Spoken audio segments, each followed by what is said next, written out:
శివాయ హర హర మహాదేవ శంభో శంకర. భక్త మహాశయులందరికీ కూడా తెలియచేయడం అనగా ప్రతి ఒక్కరూ కూడా నాకు మెసేజ్ చేస్తున్నారండి. స్వామి రేపు 12వ తారీఖు బుధవారం గ్రహణాలు ఉన్నాయి స్వామి, గ్రహణం ఉంది అని చెప్తున్నారు.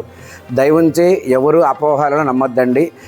మన భారతదేశంలో ఎటువంటి గ్రహణాలు లేవు. నేను ముందు వీడియోలోకి చెప్పాను, మళ్ళీ చెప్తున్నాను. మన భారతదేశంలో ఎక్కడా కూడా ఈ గ్రహణాలు కనిపించవు. కనిపించే దాని గురించి మనం ఎటువంటి నియమాలు కూడా పాటించాల్సిన అవసరం లేదు. భక్తులందరూ కూడా, ప్రజలందరూ కూడా అపోహలను నమ్మొద్దండి. దైవంచి కూడా అందరూ కూడా గుర్తించాలి, ఎటువంటి గ్రహణాలు మన భారతదేశంలో లేవు. మన భారతదేశంలో గ్రహణాలు ఉన్నట్లు ఏ పంచాంగంలో కానీ ఏ పంచాంగకర్తలు కూడా చెప్పలేదు. కావున స్వతహాగా వాళ్ళింతకు వాళ్ళుగా గ్రహణం ఉంది, ఎక్కడో గ్రహణం ఉంటే మన భారతదేశంలో కూడా గ్రహణం ఉన్నట్లు వర్తించడం సమంజసం కాదు. భక్తులందరూ కూడా, ప్రజలందరూ కూడా ఈ అపోహలను నమ్మద్దండి.